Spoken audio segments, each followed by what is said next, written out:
Well, a very good evening, everyone. Welcome to another week of Parrot Park Radio. Great to have your company, all Bridge North fans, and we have got a big show again tonight. We're going to announce our number 3 player in the top 10, so we are really getting down to the business here now, and this guy was an absolute star for the Bridge North Football Club, and looking forward to reminiscing with him later on tonight. We're also going to catch up with Holly Randall, who, never played football before and has been an outstanding performer in the pre-season of 2020. And I might say good day to Bobby here, because you could obviously fill us in a little bit, but looking forward to this chat for someone who's never played the game before. Yeah, g'day Pup and Ollie and Rick. She hasn't played, but she's got had a distinguished career in athletics, which we'll talk about with her as we go. And she's got a great record of achievement so far. So, she'll be really good interview, I reckon. Yep. And how are you, Pup? Yeah, I'm good, thanks, Rick. Yep. Fantastic. Gents and everyone out there in Rugged Parrot up tonight. It's pretty blasted cold, isn't it? We were down at LCS tonight, the unders and the women training. Yeah, cold to start with, but once we started, Bobby and I actually run around with the women as well, and actually it was a perfect night for training. Not a breath of wind, it's really. very still. No, very good. still. Ollie, how are you? Good, thanks, Rick. How are you? Very good. Now, listen, we've got to start off tonight because we've been hearing Silly mentioned as being probably the biggest pest around the club, but you reckon he's been hard done by because you have copped a bit of stick, haven't you? There's been a bit of banter going on, and I think you've probably got someone that you'd like to crown as the biggest pest around the club. Do you want to divulge all of this to all the supporters out there? What's happened? Yeah, I don't know if firstly I can classify this bloke. I think the listeners and the Bridge North public have a little bit more of a say in it, but I think for me it probably just needs to be a little bit more evidence. And I suppose the bloke that I'm talking about, and I think it just shows how annoying he is, because he'll be sitting here listening to this absolutely wrapped with himself that he's being mentioned. But Jake Nunn, or as he was called, Josh, last week, which I think is fantastic, and he actually did get called that last night at training, which was even better. Just continues to amaze me with his antics. Just some of the rarest chat you ever come across. Doesn't make sense 95% of the time. Mm-hmm. Thinks it's hilarious. And all the rest. So, yeah, that's nutty. And, yeah, I'm glad that we're sort of talking about Pup and Bobby sort of having a run around with the women as well. Last night when we were there training, as you do, sort of have a bit of a glance over and see how everyone's going. And I could see Bobby was starting to get a little bit, what's the word? He wants the footy back. I actually did see him with the ball in his hands. I think he tried to outrun a few of the girls. I saw him kicking the ball deep in 50. I think he might have even had 4 bounces at one stage up the wing there at Parrot Park. So, really? When they say being involved in training, it's sort of more like actually almost taking over and really setting an example. I was buggered after the run, I tell you, mate. Well, he's taken over the media world pretty much as well. I mean, it just continues to evolve and build every week. Bobby, you got the call during the week thanks to old mate Feathers, who we're looking forward to catching up with a little bit later on in the show. But you hit the national airwaves on Saturday. Goodness gracious me! Oh, I did, mate. Yeah, the could have been champions, who I've loved listening to for about 30 years. Feathers sent an email and they exchanged a few emails and then gave me a call, and they give us Parrot Park Radio plenty of airtime on Saturday morning, and it was good to catch up with them. So. Ever heard of the Could Have Been Champions, Ollie? I actually haven't, to be honest. I was going to say, the younger generation probably have, but haven't. But I'll tell you what, it is the same bloke still from 30 years ago. Get onto YouTube, search the Could Have Been Champion, you'll cack yourself. Yeah, and even... very entertaining. Obviously, exciting times, but even I think we got another mention in Parliament as well. Yeah, we did. Yeah. Which, it's... To be honest, it's pretty incredible when we see those images on the news so often. I was just having a look at Pup's head and see what he's wearing on top. And tonight it is the Essendon cap. It's a winner's hat, mate. How'd the Hawks go, Rick? Hey? How'd the Hawks go? No, they had a loss, but they're 1 and they're 1-1. They're only out of the 8 on percentage. So tomorrow night they'll hit back pretty hard against the Tigers, I reckon. Yeah, I reckon you'll roll the Tigers. Hit pretty hard as in get within 7 goals? No, I reckon they'll knock them off. Yeah, they were very. I mean, Gee, it was Bobby, like watching a nothing game. came out of Bobby's mouth then. No, I What's think- going on there? Richmond Collingwood last week was like watching a 0-0 draw in soccer. I mean, really, it was average, wasn't it? Wasn't real good. It was, but and anyway. they still and they drew, so it was like a game of soccer. But the Cronulla Sharks are going horribly in the NRL. They've only so won one game since COVID. Yeah, Yeah, so I might You're not missing it. try and get a different hat. I think. Cronulla Yeah. Sharks, that might be quite hard to get your hands on, maybe, potentially, with the way Yeah, they're going. maybe.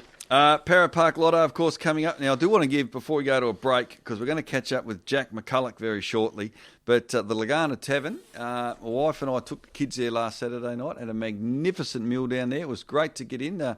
Social distancing worked well, the service was great, the beer was cold, and the food was magnificent. Yep, great place. It You're is a becoming good a place real to Bridge go. and North man now, Yes, Rick, aren't you? I know. Lagana Tavern. Yeah, no, Excellent. had a great night Yeah. down there. No, really good. Charlie does a great job down there. So, yeah, looking forward to. I think our Resi's boys are going there tomorrow night. And some of the senior boys are going to train and go down and have a feed and watch a footy. So, Thank heavens we went there when they weren't there. Then we had a nice quiet night as a family. yeah. Yeah, my word. All right, we're going to get to a break. When we come back, looking forward to catching up with Jack Bull McCulloch to see what he's up to. Don't go anywhere. We're back soon. Parrot's major sponsor, Lagana Tavern, are back in the kitchen preparing tavern takeaway for you. Taste the tavern takeaway menu with many of your favourites available Friday, Saturday, Sunday, Monday, and pizzas available Friday, Saturday and Sunday with our regular $15 Parma specials on Monday. Check out our pinned post on Facebook or have a chat to our friendly staff for menu details and specials. Order from 3 p.m. for pickup from 5 or give us a call on 633 02 772.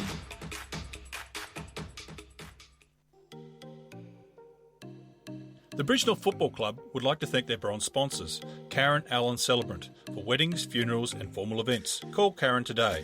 Lagana Dental, for all your dentistry needs. MJ Cook Rural Supplies, we cater for all your farming needs. Peter O'Neill Cray Pots, the best crays are from Peter's Pots. R&R Caravans, for all your camping and caravanning requirements. So please, now more than ever, support those who support us. Travelling to the outback? Locked your keys or Parrot in your caravan in the Alice? Barney and the team at Alice Springs Locksmiths have been there to help stranded Tassie travellers for over 40 years. For all your locksmith and security needs, call Barney and the team at ASL on 08 8952 9966. Alice Springs Locksmiths are proud to support the Bridgenorth Football Club. Well, not only the Bridgenorth Football Club becoming well known in Parliament and right across Australia, we now have sponsors in Alice Springs. What's the story there, Bobby? Oh, Patch's son-in-law, Matt Barnett, his family own it, his parents own it, and Barney likes to come down. Barney and Marie come down to the Tassie when they can, and they even put in a security system down in the club rooms a few years back. So, Good that. great to have them on board. Fantastic. Good stuff.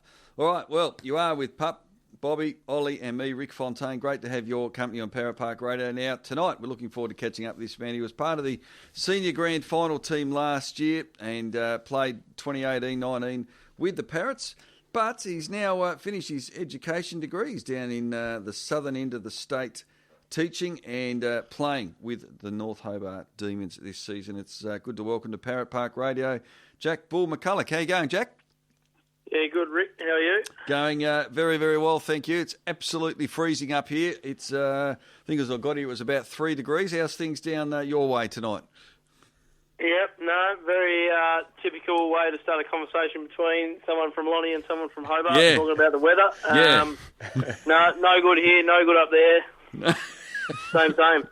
Very good. Hey, how are you settling in down there? You've finished your degree and now you're in the workforce. You're back home at the North Hobart Demons as well, and it's looking like all systems go with the TSL. Yeah, it looks like all systems go. I think July 18 is the date where we're looking likely to play round 1, which is super exciting for the D's. And it's good to be back at North Hobart. Obviously, played all my junior footy there, so good to be back at the D's after my 2 years at the Parrots, and settling well into work. Ollie, who's in his fourth year of his education degree, would be super keen to knock over his uni and get working next year too, I'm pretty sure. My word. My word. How are you, Bull, by the way? Always good, mate. Always good. Just, as you were going on there, mate, a very proud Bridgnorth man, but and touching on the teaching, how are you actually going there over at Corpus Christi and balancing your life between teaching and footy? Because there last year when we used to spend probably about 3 hours at the boathouse most mornings, it was a far simpler life and a far simpler time. So how are you going with balancing everything? Yeah, definitely miss rolling into the boathouse with you from about, probably 9 o'clock till midday, really. We'd probably chat for an hour and a half ourselves, and then we'd have Phil Lethborg roll in, and we all know Phil can chat, so we'd have a chat to him for probably an hour and a half as well. So, different pace now, a little bit quicker, getting into work, 7:30ish, working away till about 4, and then, really loving getting to footy on Tuesdays and Thursdays after work. It's a really different feeling going to footy training after working all day compared to, sipping on lattes with you and then sitting on my computer doing assignments. It's, you got to muster a different type of energy. Obviously, I used to be able to channel a lot more energy towards football than what I am right now, but when I get to football, I'm always really, really keen to blow off any stresses or different things when I get there. So still having lots and lots of fun, which is sort of my footy philosophy, always rocking up and having lots of fun with the boys. Yeah, my word, mate. And I suppose talking about fun, I mean, probably the best bit about doing this show, and particularly from my point of view, is hearing lots of different things about the footy club and fond memories that people have. And I think if there's one thing that universally we look at you, mate, is your fondness for the footy club and how much you enjoyed your time up here. I suppose for the listeners out there, what were the things that you enjoyed the most about it? Because I think the way you got yourself involved in the community and the club was just incredible. And it would just be great to sort of hear your words on your thoughts on the club. Yeah, so end of 2017, I'd just done 2 years of, I'd drive to Launceston on a Tuesday and back on a Thursday, so that I'd only miss the Tuesday night training session at North Hobart, so I'd be back in time for Thursday night at North Hobart and, feed at the footy club, all that. So I always really enjoyed everything that came with, football clubs, Thursday night dinners. I'm lucky enough at Bridgnorth to be the fines master, so that was really good for me in terms of, not being from the town, not living in Lagana sort of area. Being from Hobart was a really good way to meet lots of different people and talk to lots of different blokes, being the fines master and doing a few jokes on the Thursday. So I think that's just what makes Bridgnorth such a great club, though. It's just the people. And it was great to sort of drive the club forward like we did over the 2 years with Brady in charge, and all of us young blokes sort of in our early 20s just putting our best foot forward, pushing the team to just missing out the finals in 2018. We probably should have played finals, and then taking the side to a granny after 2 years of work was pretty cool. So, I'd say it's the people at Bridgnorth. It's a very special place where everyone's just in lockstep, really, and I think if anyone's, not seeing eye to eye, which is, healthy at a football club, you're not always going to agree about everything, but when those disagreements come, just how healthy the conversations were, how open and transparent people are at Bridgnorth. I think, it's just a really incredible culture and community at the Parrots, and I absolutely love the 2 years I had there and wouldn't change a thing. Obviously, maybe it would have changed the result against Hillwood last year, but it's awesome. Absolutely loved it. Definitely the people make the club. G'day, Bull. Bobby here, mate. Great to have you on our show. Good to hear from you, Bobby. Good, mate. Back to what you were talking about first there, the TSL will be getting underway July 18th. It's great to see TSL administrators have shown some maturity and have waited and made a good decision. So well done to them. Good shout out to the TSL administrators. Mate, I just want to talk to you. Have you caught up with the news this evening, mate? Dusty's out tomorrow night. We should still be right, actually. Shouldn't we? Yeah, a lot of the boys know I'm pretty active on Twitter. And, I have seen the news. I was just tucking into a dinner and saw that Dusty was out. It was a little bit flat and I knew we'd be talking Tig, so obviously we've got our own little segment here now, Bobby. Yeah. No we've Dusty, got no a Richmond. little intro music, bit of Eye of the Tiger or something. We can talk about the Tigers for the next half an hour. No, we won't. Yeah. Okay. Jack Ross Dustin, coming in be all right. will be a good replacement. Good hard-body midfielder, Jack. Yeah, he's pretty solid. He's not bad. Probably a poor man's Matt Zanetto sort of operator. Yeah, they played him in half-back in that practice match the other day in the twos. Yeah, not sure what was going on there. Yeah, I'm not sure. I'd say it's probably just an inside mid. Do we really care? Seriously. We do. We care.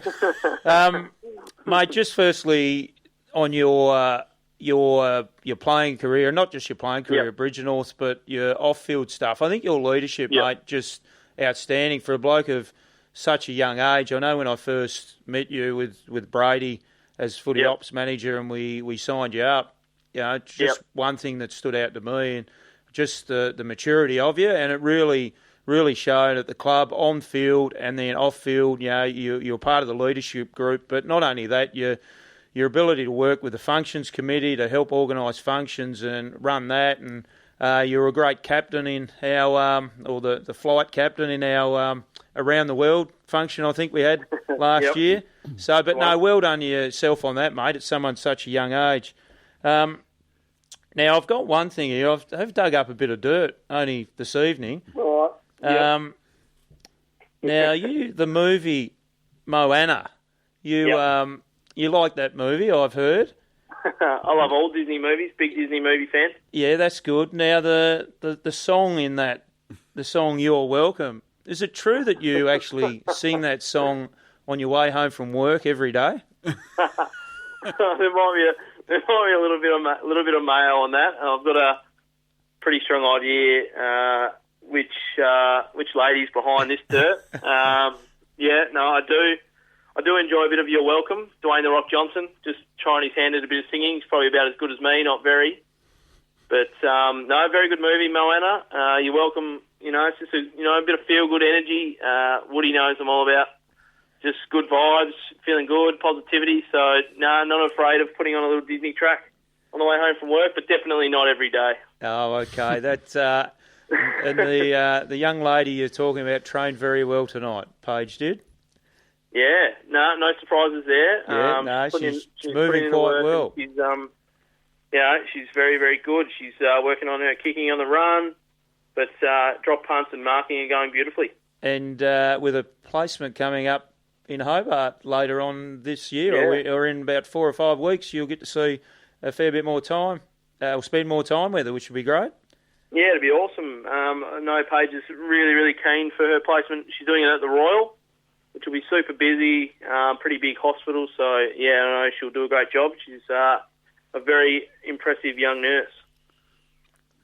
Yeah, g'day, Ball. Pup here, mate. Good to have you on the show, of course. I haven't got a real lot, of course, now that the boys have spoke. Obviously known you for the 2 years, but like I say, just getting back to the way, like yourself and Tyson, you embraced the club and didn't even have to ask you guys to do anything. You guys are just like I said, just great the way you embraced it.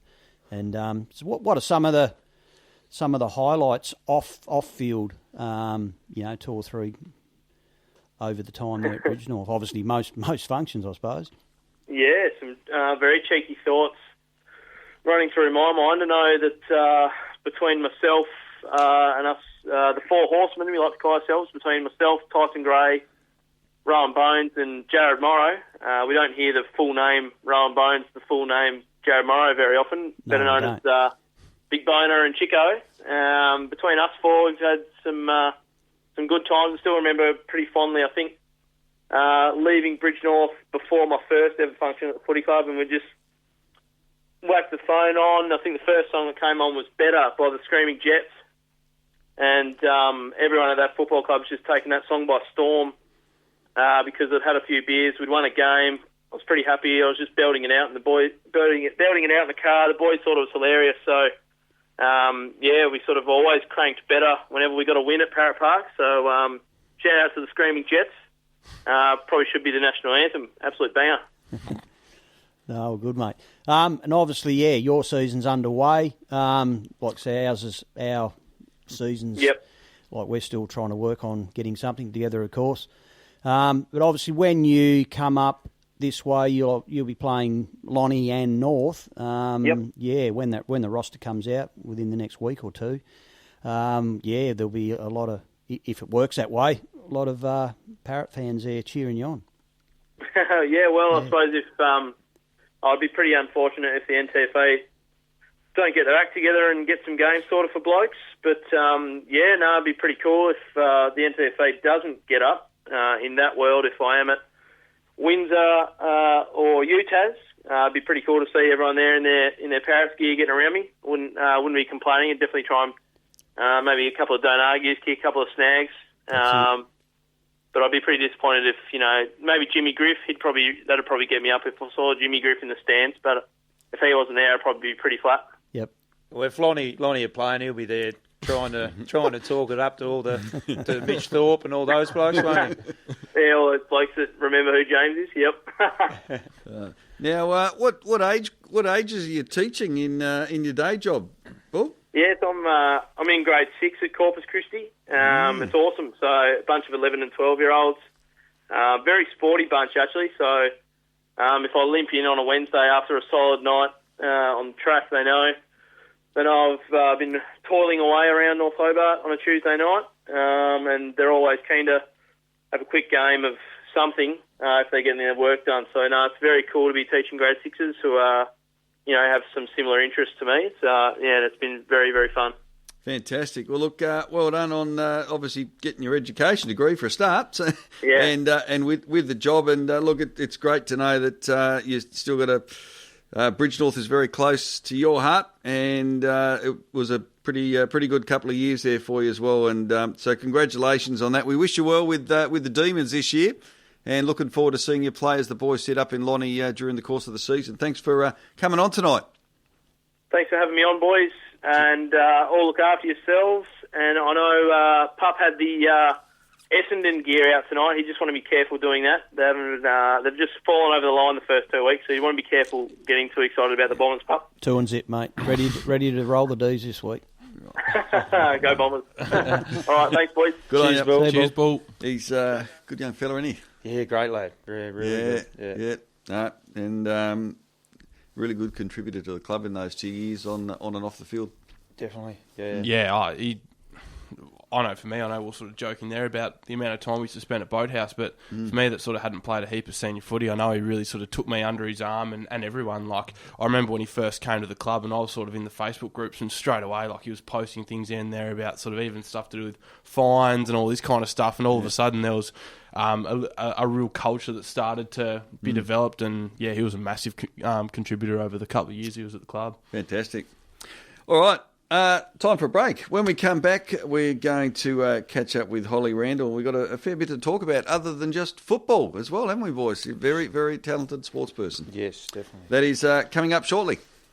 Phil owns Tamar Valley Lethborg Family Funerals. Phil and his team find it a privilege and honour to facilitate farewells that celebrate life and helps families honour their loved ones. To quote Phil, there is great value in meaningful funerals. It brings community, closure and comfort for family and friends. Phil is passionate about pre-planning, fitting farewells and helping people in grief. He and his team are available anytime. Feel free to phone Phil. Go to the Parrots. The Bridgeville Football Club would like to thank our bronze sponsors. Spot On Fencing. All your fencing, spot on, first time. Michael Ferguson, our Bass representative. Call Michael, he'll help you. Taz Roof, for all your roofing needs. Rossiter Homes, turning houses into homes. Weeksy the Blind Man, installing curtains and repairs. Call Stephen on 04 11 035 648. So please, now more than ever, support those who support us. Club sponsor Lagana Tyres and More are opening early and closing late to give you the best service of your tyre and mechanical needs. Helping you with your vehicles is our priority. We specialise in special interest vehicles and motorcycle tyres. We've been servicing West Tamar for 20 years. We have a loyal customer base and we are equally loyal to them. Go Parrots! Well, from one teacher to another. This young lady's a teacher, year 9 at St Pat's. Of course, Jack teaching down south this year, but I know Pup's watched this lady very closely, who'd never played football before, but has been apparently burning the house down, so to speak, pre-season, Bobby. So looking forward to hearing about that. But great to welcome to Parrot Park Radio tonight, Holly Randall. Holly, welcome. How are you going? Hi, I'm good, thank you. Excellent. Good to hear. We just caught up with Jack McCulloch, who was part of the senior team last year in the grand final, now teaching down south. And tell us about, I guess, work first of all, because it's obviously been a pretty unusual year, particularly with education. How things settling back in now with class? Yeah, they're starting to seem like they never left, which has its pros and cons, I suppose. But we're all students and staff are all looking forward to the holidays in a couple of weeks. It feels like a long term. I bet. G'day, Holly. Bobby here. Good to have you on the show. Yeah, thanks for having me. Now, Holly, I've been trying for a few weeks to get you on, and not that you put up too much of a fight, but one of the reasons I wanted to. Now, my 13-year-old daughter Claire, who loves listening to this show, she talks to me a lot about the women's team and the players, and she sees the magnets. She's been up to watch a few training runs, and I said to her, "Who would be one that you'd like us to get on?" And she said, "Holly." She said you could do a full podcast with Holly.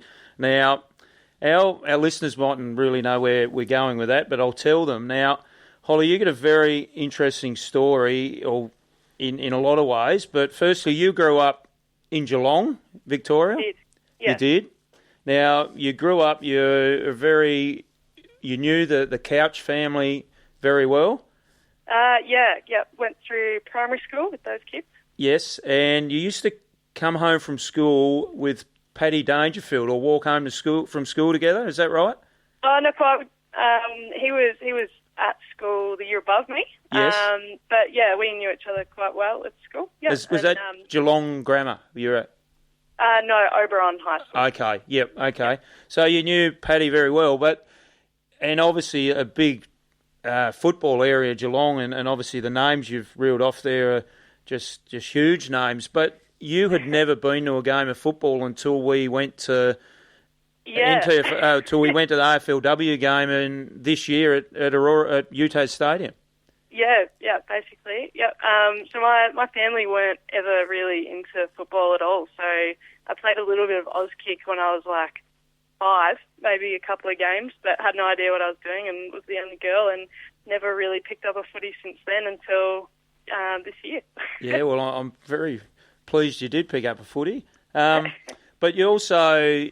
You played a bit of tennis and you coach tennis at the school now. You love your tennis as well?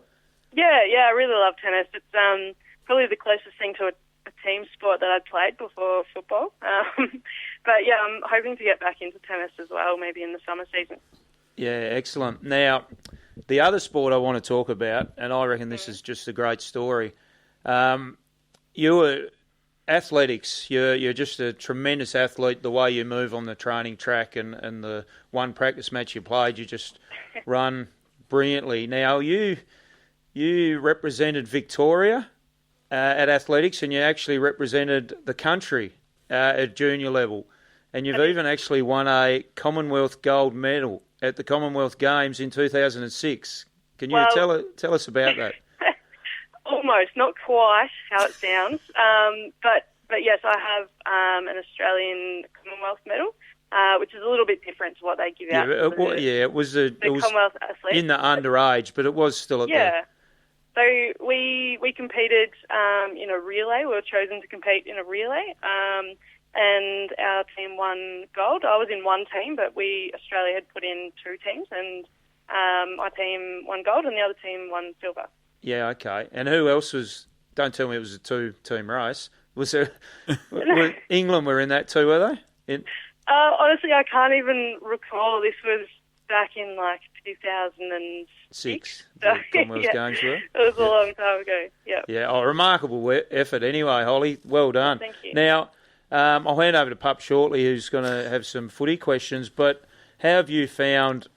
you've trained brilliantly and you don't miss a training, or if you do, it's a very legitimate excuse or reason. But how have you found going to football? Like when we were allowed to do full contact, we do a fair bit of full contact stuff in the pre-season. How have you found it?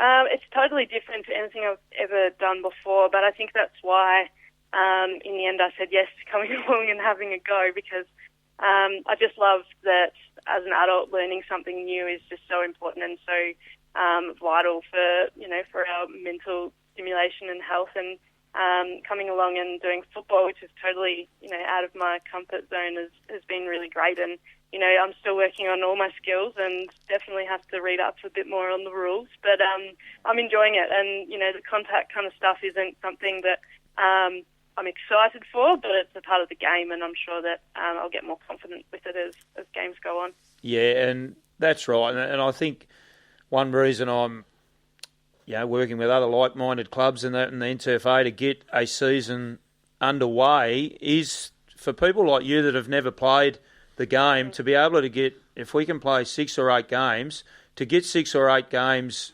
into yourself will just be so much better for your own progression for next year, and in future years you play. So having coached juniors for a lot of years and coached the women now for a couple of years, it is about game time. People need to play to progress.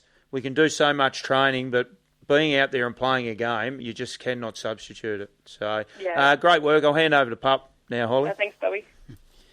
Hey, Holly, great to have you on the show. Thank you.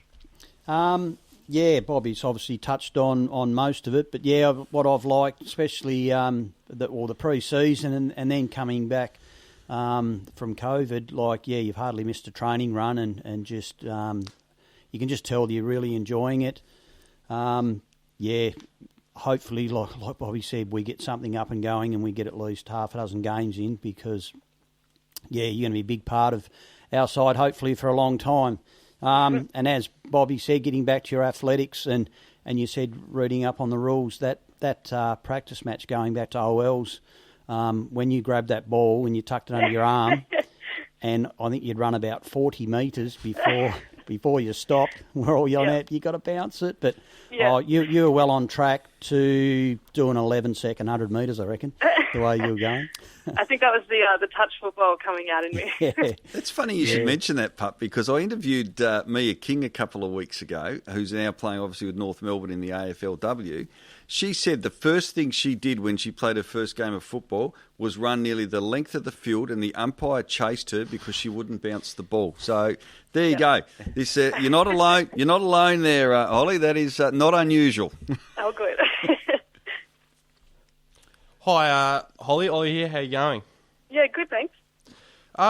We're talking there about probably good sort of introduction to my question, talking about the different parts of the game. Has there been any skills in particular that you found are quite challenging? I think sort of for people that have played football for a long time, you sort of think, it's all pretty standard, like handballing and kicking and all the rest. Is there anything in particular that you've sort of found so different or difficult compared to everything else? Like all of the skills, I think. I've got a pretty good bruise on my foot at the moment from this week's training. I think working out exactly how to kick the ball, so I'm not bruising my foot every time, or hurting my hands handballing and timing those jumps in the ruck. But like Bobby said, it all comes with practice and game time, and that's how I learn best is on the fly and in the moment. So hopefully they'll come naturally or come quickly.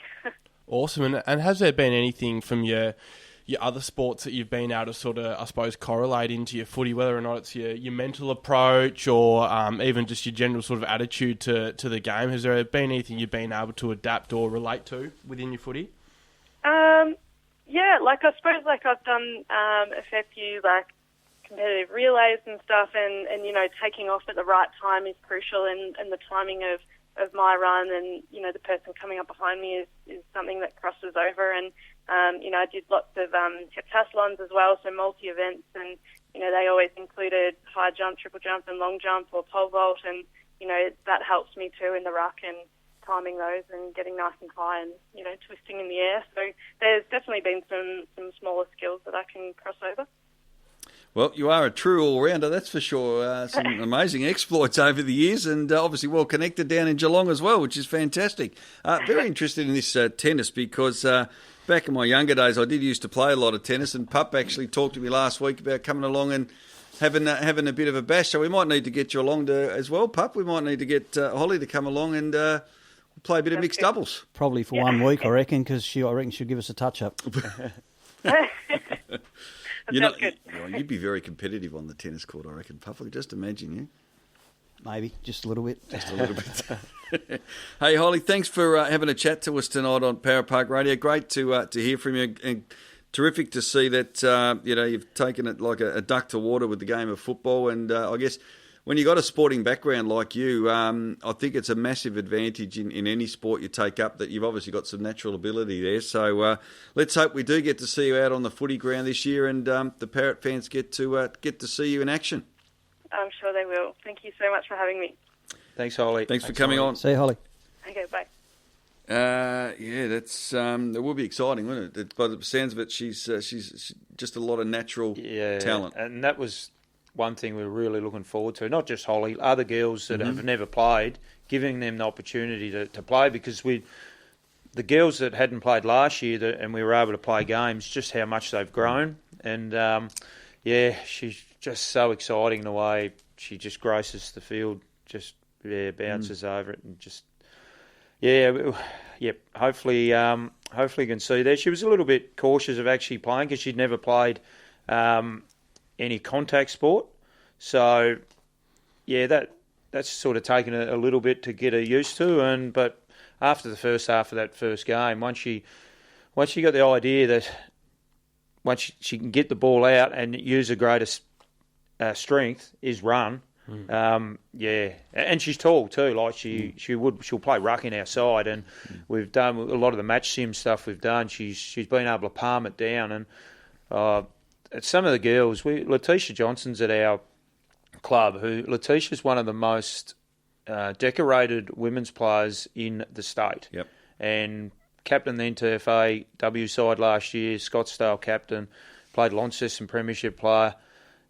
She said, "Don't worry, Holly, you will go very well." To rove to her or to be a midfielder under Holly, she said, we could do a lot worse than that. So that's a glowing report, really. Yep, indeed. Well, time will tell, Bobby. We'll see how we go in 2020. Yep. We have got to get to a break before we announce our, number 3 we're up to now, aren't we, this week? Player of the 2000s so far. We'll have a chat with him shortly. And don't forget, we've got Feathers Joke of the Week. Looking forward to seeing what he's dug out this week.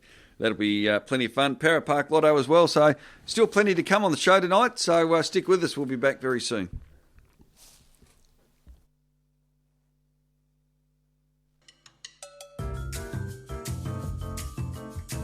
Linton Kidd Floor Coverings has been a long-term sponsor for the mighty Parrots. Kiddy, a past player at the club, is the person to see when it comes to laying that fresh new carpet or vinyl in your new or renovated home or business. Contact Linton today.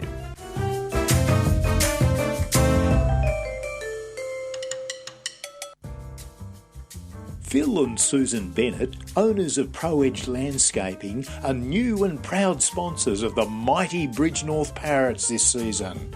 Pro Edge Landscaping are specialists in concrete garden edging, as well as retaining walls, driveways, drainage and all other jobs around your garden. You'll find Pro Edge Landscaping in the Lagana Industrial Estate. Call or visit their friendly team today. Club sponsor McDermott's Coaches at Lagana are Tasmania's largest transport provider, offering specialty tours and charters, transfers, hire and coach charter for all groups big or small. The state's premier sightseeing coaches, offering services all around Tasmania and mainland Australia. Give them a call today. Welcome back to Parrot Park Radio. You are with Pup, Bobby, Ollie and Rick Fontaine. Great to have your company on the show tonight. As we mentioned, we've still got Feathers coming up with his joke of the week. We've also got Parrot Park Lotto. But now we are down to the business end of our players of the 2000s. We are up to number 3. And this week, we're very pleased to welcome a fella who, he spent 1 year with the club, and what a year he had. He made his debut in round 1 against Uni Mowbray, and I know they had a very, very strong side in that late 90s. I know I've said before, I umpired a couple of their grand finals when they won in 97, 98. Players like Todd Spearman at the club, outstanding team. So he made his debut in that. Played all 20 senior games, kicked 41 goals that season, and also won the Senior Best and Fairest Award. He was the leading goal kicker for season 2000 at the club, equal leading goal kicker with 41, and also very significantly made the Tasmanian amateur team in 2000 as well. So very pleased to welcome to Parrot Park Radio and congratulate our number 3 player, Vince Hennessy. Vince, how are you, mate? Yeah, not too bad. Yourself? Excellent. Going very well, thank you. 1 season with the club. I do remember sort of umpiring back in the day. I don't think you abused me, actually, so that's okay. We can have a civil chat. But I know back with Launceston as well, you had a wonderful football career. But talk us through some of your memories with that 1 season that you had with the Parrots. Yeah, I do actually remember the first game up at Uni Mowbray, and I think we might have been under the pump at half time because Pino come in and give us a bit of a spray. But yeah, we got over the line in the end. It was a good time. It was a country club. The whole area, not town, the whole area got behind the club. So yeah, it was pretty enjoyable. I wasn't really going to play football that year, but I sort of got talked into it, so it worked out pretty well.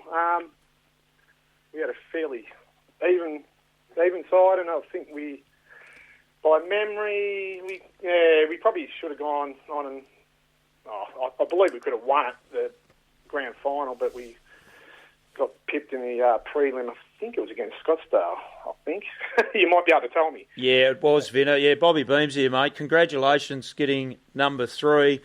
Certainly one of the greatest players I've seen at the club, and well done on that. Yes, that year 2000 we did made the prelim, and then some injuries sort of hurt us towards the end, and played Scottsdale in the prelim, but there was a couple of times we played Scottsdale that year, because Scottsdale come back to the NTFA that year, so it was the first time Bridgenorth had ever played against them. And do you remember I'm pretty sure you would, the first game we played Scottsdale at Bridgenorth?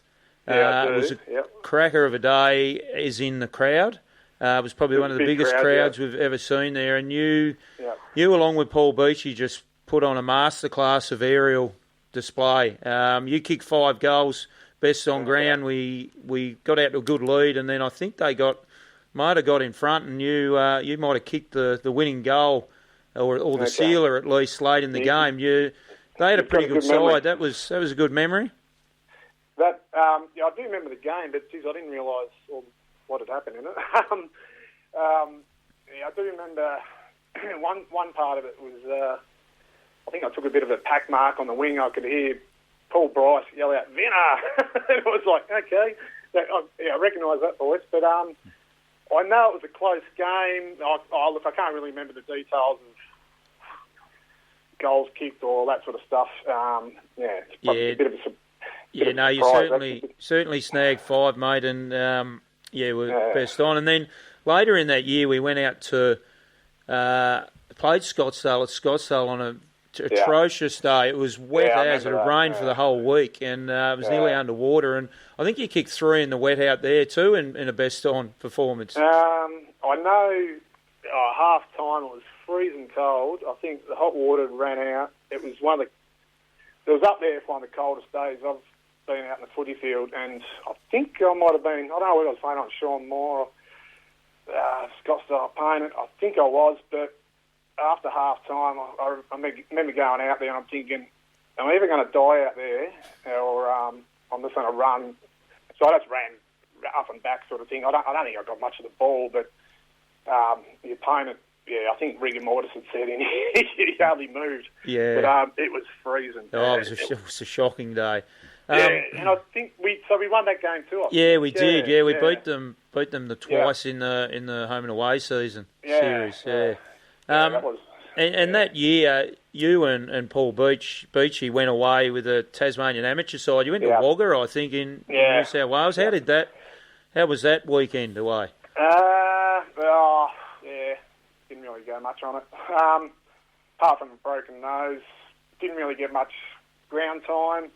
Yeah, it was a bit of stuff happened up there that was, I think there was some people up there, officials and all, more having party time than anything, and kept me awake most of the night before the first game, so it was, Bit of a junket. It was not my favourite trip away, so, didn't really...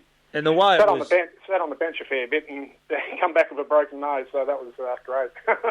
And the way it was scheduled here, we were still playing. Our senior side and all sides all played on that Saturday. We played Hillwood, who ended up winning the premiership that year, and Beach and Vinner would have been handy in the side that day, I remember. But no, great work, mate. I'll hand over to Pup. Yep, all right, no worries. Cheers. G'day, Vinner. Congratulations on making number 3, buddy. Thanks, Pup. How you going, mate? All right? Yeah, good. Yeah, good, thanks. How you going down there at Paintland with, I'm going to call him Filthy Phil. He used to hate that at Bridgenorth. Phil Gregory? Phil Gregory, yeah. Good player, best and fairest winner in 98, I think. Yeah, he has told me that, Yeah, I could imagine. He was tough, hard player, I never actually seen him play, but I think I've heard a few stories, But anyway. No, he went all right. Obviously not as good as you, Vinner. I don't know that. Just one here. You'll have to refresh. Well, we've probably been told. You obviously went to, let the listeners know on that, you went to Geelong in what year? It was pre-season of 88 through 89. Yep. Yes, 88, 89, seasons sort of thing, Yeah. Yep. And played resis, didn't... not many games. I sort of had a sister club in St Mary's that, you sort of had to have a backup club, so I played probably more... I played mostly St Mary's, so it was only a handful of reserves games, basically, so, Yep. Obviously, back in that era, there was some big names, obviously, run around in the ones at Geelong at the time. Oh, there was, which was, a privilege to train and play with, with them. It was just pretty amazing, really, so... Yeah, it was good experience, but there's plenty of other good experiences out of it all too. So all good. As we do every week, I don't know if you've been listening to the show, but we ask each one that comes on at the time of who was the best player that you would have played with at Bridgenorth. Well, at Bridgenorth, probably unexpected, really, I suppose. It's hard to remember going back 20 years, but someone that was played close by to me and he was hard at it, sort of hit the packs hard, just a mongrel at it, was Skippy Easter. Yeah, I thought he was gave his all, just never gave up. Probably not the most highly skilled, but he was just a mongrel at it. So underrated. But he impressed me. Yeah, I reckon it's hard to say because it was, to be truthful, it was pretty even side. There wasn't many. Well, I couldn't say there was any really weak links. I think it was pretty even right across the board, and hence probably why we nearly got there. That's right. Who's some of the best players you would have played against in that year? Against? Yeah. Oh, jeez. To be honest, I don't really take much notice of the opposition. I don't.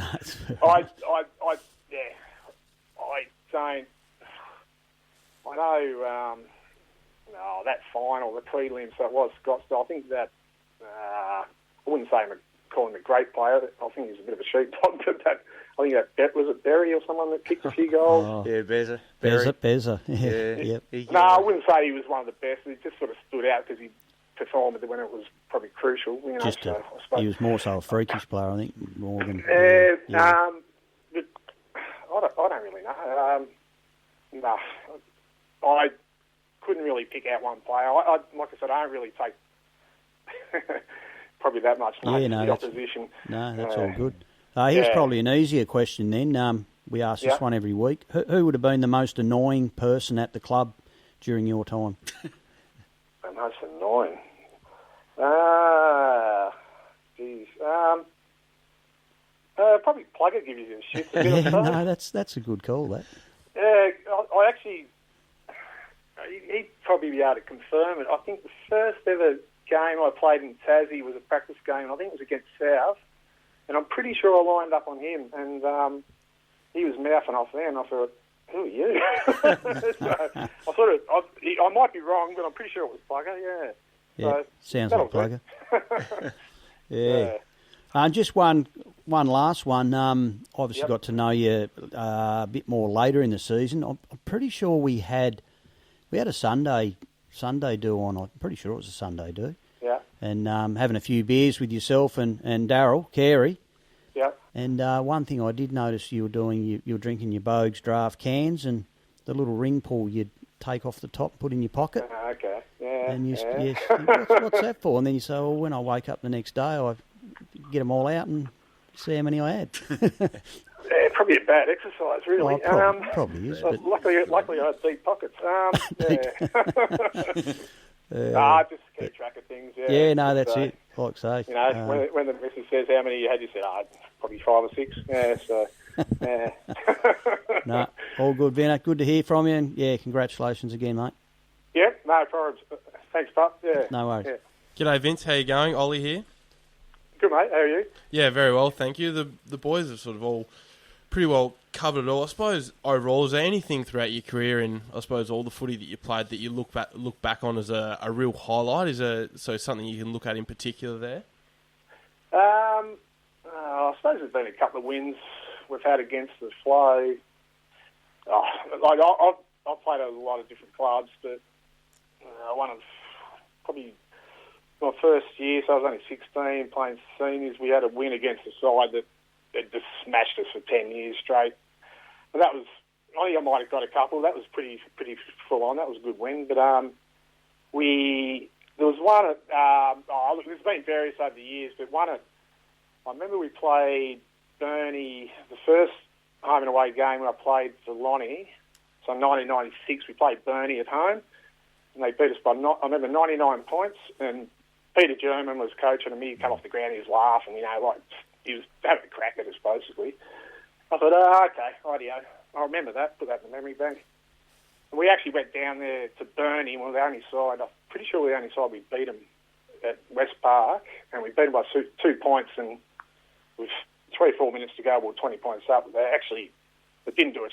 The scoreboard didn't do us justice because we had it all over all day, and so that was a pretty good win. And Peter German decided not to let the guys out for probably an hour and a half after the game, and we're in there having a couple of beers, and they were never sided. So he took that pretty hard. So that was a nice little bit of revenge on his smart ass comment for coming off the ground the first time. So that was pretty good. But look, there's been plenty over the years. There's plenty against the grain, and which are more enjoyable, I suppose, than the ones you sort of expected to win. So off the top of my head, there's a couple. So nice bit of karma there for Peter German. I've got to say that. That's what goes around comes around. Yeah, exactly. He's just been a bit of a mouthing off a bit. He just remember those things, and he took it pretty hard the second time round when we pipped him down there. So fantastic. But I think there was another good win we had down there when Adam Sanders was coaching too. I think we won by a goal or thereabouts, and that was once again against the flow of it all. So that was good too. You mentioned some great players. I mean, obviously Peter German coming over, Adam Sanders. I mean, there was an era there during the 90s, early 2000s. By golly, there were some good footballers playing in Tasmania, and you're obviously one of them. But from the teams you played with down here, maybe name one or two that were you really looked up to, who were outstanding players with the club that you played for. So in Tasmania, mate. Yeah. Well, I think the second time I played for Lonnie 96, 97. Then I played in 03 and 04. And 03-04 was so much more professional. We had Adam Sanders coaching, and he just took it to the next level. And he really encouraged the young blokes. Like, he played Sam Lonigan, I think he was only 14 or 15 when he played. But he brought out the best in a lot of players, I reckon. And we had, I don't know, there was Adam Derbyshire, Scotty Stevens, Tails, Anthony Taylor, Adam himself, Brad Dutton, but he got injured halfway through one of the years there. And there was a pretty good, really young group actually coming through, which set them up for the following years. I think they won 3 in a row after the mid 2000s. So he encouraged the young blokes to come through. There's a long list of them. So they went on and played a lot of games too. So that was it was pretty good times then. So certainly a lot of talent down at Windsor Park in those days. That's for sure. Yep. Yeah. And the ground not quite as good as what it looks. It's unbelievable now. It is right up there. That surface at Windsor Park. You would have loved to have run around on that now. It's a fair bit better than when I first came over. I remember I was helping Axel Foley up at his dad's place there one day, which overlooked the park, and they had the sprinklers. It was muddy as anything. They had the sprinklers going, and a tractor bogged its in half forward. It was just and we had to play on it the following week, and it was like, really? What are they doing? It was a shocker. Yeah, it was a shocker. Great stuff. Look, great to hear some of the stories from your times at Bridgenorth, and of course your great playing career as well down here in Tassie. Vincent, again, congratulations. That's no mean feat to be number 3 when you spent one season down there. You obviously had a big impact on the club. So well done, and thanks for coming on tonight. Appreciate it. No, that's no problems. Yep, too easy. Thank you. Thanks for having us. Thanks, Vince. Rightio. See ya. Bye. Yeah, Vinnie Hennessy, he was a heck of a player. I remember seeing him, particularly with Launceston. I got to see him pretty closely back in the umpiring days. He was he was a good player. Oh, yeah, he was. And Gary Shipton, our senior coach now, played a lot of games at Launceston, and he rates Vinner as the best ruckman he's played with. And he played with Tom Bellchambers as a kid too. Yeah, wow. So that's a pretty big call. It's a big rap, isn't it? Yeah, and he's high up there on the record games played at Lonnie as Shippy. So he's seen a lot of players come through there. So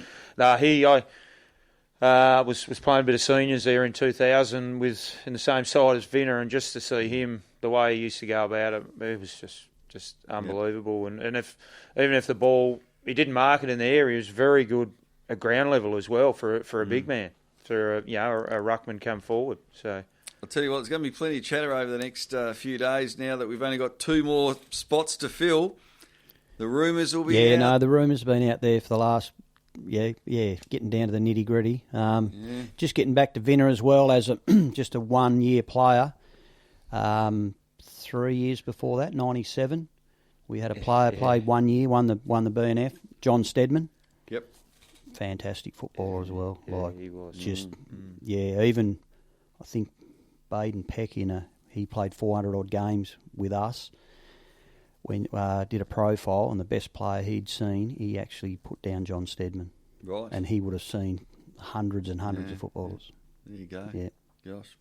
But on the top 2, I think a lot have probably worked it out. They just don't know the order, whether it's Pup 2 and I1 or I2 and Pup 1. So we'll find out over the next couple of weeks. It's going to be fun. All right. We've got time for one more break. Feathers is going to be along next, and also Parrot Park Lotto. And tell you what, he hasn't done it yet. I think we might get Ollie to do the draw this week, I think. What do you reckon, boys? Well, Pup said when we were waiting in the car doing some notes, he said, "Oh, bloody hell, Rick's got to do the balls again tonight." This is it. I've actually officially sacked myself after they all went flying across the floor the other week, so I'm actually too nervous to do it. So Ollie, pressure's on, Ollie. Yeah, I think. Well, I'm happy to do it. I was actually quite good the first time I did it, I might say. Listen to him. I reckon you're running away from the fight there. I mean, it's only a little thing with a few balls in it. I mean, it's not going to bite you.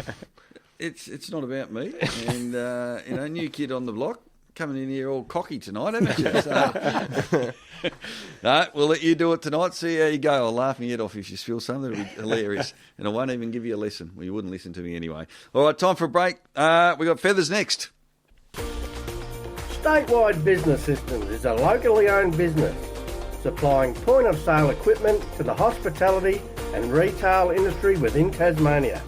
They provide sales of new POS equipment and service to all makes and models. They also supply thermal and paper rolls for your POS and FPOS terminals. For contact details, call our office on 633 48 555. Go Parrots. Foot and Plaisted, a long-term, loyal sponsor with hundreds of years of experience in the printing industry. Foot and Plaisted provide a service that is respected for its innovation, reliability and dedication to quality. For all your printing projects, big or small, call in and see Tim Lack and the team today. The Bridgenorth Football Club would like to thank their bronze sponsors, Agency 36, for property sales in the Greater Launceston and surrounding suburbs. Call Steve Crawford today. Boathouse Cafe, for the best food and coffee, call in and see Isaac Lethborg. Harvey Electrical, see Matthew for great service and installation. And Brough Race Engines, built strong, built tough, and built to win. They also do your daily drive. So please, now more than ever, support those who support us.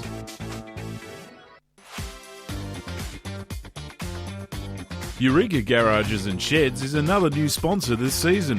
100% Australian owned and has been a highly respected provider of domestic and commercial sheds for 25 years. Situated at 21 Connector Park Drive, Kings Meadows, contact Jason Stewart today on 0437 771 936. All right, well, he came on board last week with a couple of jokes, and he has been asked to come back again this week. We're always pleased to welcome him. He's come off the big pier, and I think they're headed for some pretty horrible weather over in the west, actually. We might just check in on the weather over there, because I think we're going to cop some of that by the weekend. As we say, a very good evening. It is evening over there, about 7 o'clock at night. To Feathers, how are you? Good to hear from you again. Good evening, gentlemen, and whoever else is in there. How are we? G'day, Feathers. How is? Have you struck a bit of bad weather over there? Yeah, very wet and windy today, and storms tomorrow. Yeah, right. No, I know we're expecting a lot of rain here on Saturday, so you'd be quite glad, Bobby, that there's no footy this weekend. Yeah, yes. Hey, Feathers. Yeah, Bob. Have you heard from the Coodabbeans this week? They did say last week that they might have got you on this week's show. Can we listen out for you, or never? No, I haven't heard from them, and I hope I don't. Okay. I suppose the fans got what they wanted last week, I guess. So. Yeah, they got you. No, you've got to go on there, Glenn. No. No, you're on the number one radio show, the Parrot Park Radio, mate. Number one in Tasmania. I saw on the Parliament. No, not Parliament. No, well, we were mentioned in Parliament. It was mentioned in Parliament this week. I got that. No, on the ratings, I saw it. Parrot Park Radio was up on the ratings. Oh, it'd have to be.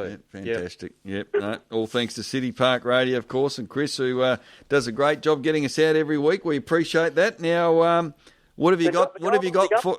Hey. Sorry there. The oldest wisteria in Australia down at City Park Radio. Correct. It is indeed. Yeah. There you go. Geez, you remember that? You've been doing your research, He's Glenn. done his homework. Oh, well, I went and looked at it. Used to walk through the City Park a lot, I reckon. To go and rev their monkeys up. Yeah. Yeah, don't wake them. Don't be too loud. They're asleep literally asleep next door. So we'll be quiet. What do you got for us this week? Well, a duck went into the store, and he said to the guy behind the counter, "Do you sell duck food?" And the guy said, "No, mate, only dog and cat food." And the duck said, "Oh, okay, thanks, mate," and left. Next day, the duck returned to the store. "Do you sell duck food?" He said, "No, I told you yesterday, only dog and cat food." "Oh, thanks, mate." Third day, the duck rolls up, says to the guy in the store, "Do you sell duck food?" And the guy said, "Mate, for the last 2 days I've told you I've only got dog and cat food. If you come back again, I'll nail your bloody web feet to the floor." The duck went, "Oh," and took off. Next day, the duck turned up to the store, said to the guy, "Do you sell nails?" He said, No, I don't sell nails. Oh, you got any duck food? Oh, dear, no, I like that. That's very good. Very good. Very, very funny. Lovely. Any feedback? Shorter one as well, Glenn? What's red? This will be for silly. What's red and bad for your teeth? Tell me. A brick. Hey, Glenn, I've got a couple of just quick ones for you. Yeah. You're not allowed to answer them straight away because you'll probably know them. But why did the Collingwood support across the road? Tell me. To get to Centrelink. Oh. Golly. And the next one? What's got 4 teeth and 250 legs? Yeah, go on. Yeah, front row of the Collingwood cheer squad. I've got one back for you. Righto. How does a Collingwood female supporter practice safe sex? I don't know.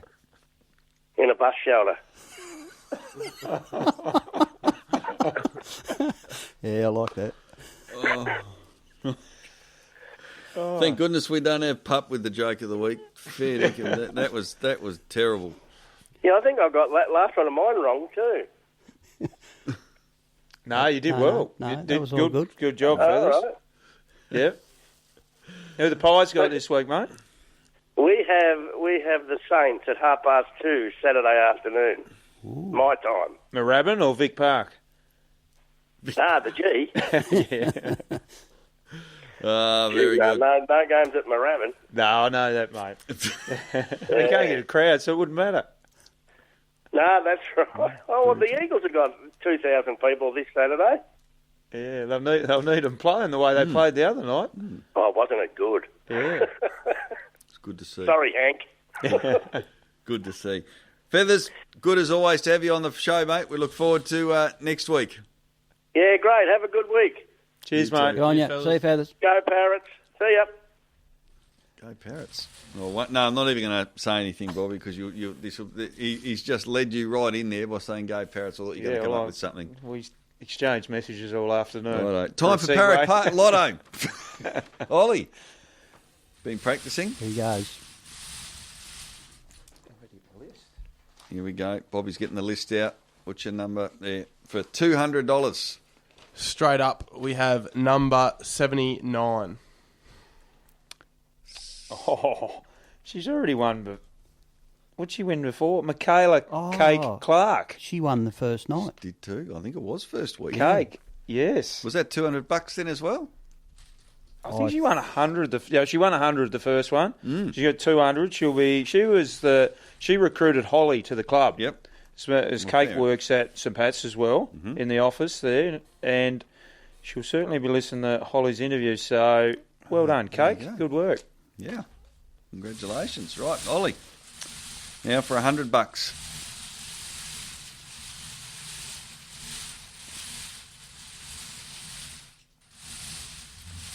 He's taking this deadly serious, isn't he? Not that hard, actually, is it? Yeah, I haven't really got big shoes to fill, really, do I? 75. 75? Oh. One of our major sponsors, my father, Donald Beams. Oh, well done, Don. There we go. Yeah. He'll no doubt take his son out for dinner to Lagana Tavern on the weekend. Yeah, probably will take Tim out, so good on him. Are you putting in a late bid to do the jokes of the week now, are you, Ollie? You're finishing off with a bang here tonight. No, I don't. I think I'll stay well away. Have you got a joke? No, I don't. I actually, I listened to a fair bit of the Rush Hour and have to. Billy Brown, this is known a lot for his pretty poor jokes. So, that's kind of what I think about when Feathers comes on. But I think I'll stay away from that thing. I'll just focus on the lotto, mate, and make sure I do that for the team. You do that. I just got one little plug here for a guy that listens every week, Reg Lyons. Yep. Unemployed at the moment, but he's general Great fella, manager Reggie. of the NTFA. Rang me a couple of weeks ago. Poor bloke, he must be very bored because he reckons in one show I used the word obviously about 35 times. And I just got back to him and said, obviously, you're very bored, Reg. So I don't know how he's going at the moment, but anyhow, shout out to you, Reg. Yeah, he's spoke to him a few times this week, so he's still got plenty of spare time on his hands, unfortunately, because he does a good job, general manager of the NTFA. So, yeah, hopefully we can, get him back at some stage soon. So, good. Absolutely, and great contributor to football in general over many, many, many years. Yeah, North Launceston, and been great. So, big shout out to you, Reg. Obviously. Indeed. Obviously, right. Yes. Well, obviously, we've been going for over an hour again, as we usually do, but at least we are consistent. But great show tonight. Great to catch up with Bull McCulloch, also Holly and Vince and Feathers, and well done to you, Ollie. You did okay on that. We'll probably have you back next week. We might give you another crack at the Parrot Park Lotto. Thanks, Rick. Appreciate See if you can it. get some numbers that might be under 70 would be good. I'll see what I can do, mate. 79 and 70, although two happy people. Yeah, that's exactly right. All right, that's all we've got time for. Thanks again for your company. We're back next week on Parrot Park Radio, where we will reveal the number 2 player of the 2000s. Have a great week, everyone. And also, Pup, Bobby and Ollie, enjoy your week. Thanks, man. Thanks, Rick. Good. Thanks, guys. Good night, everyone.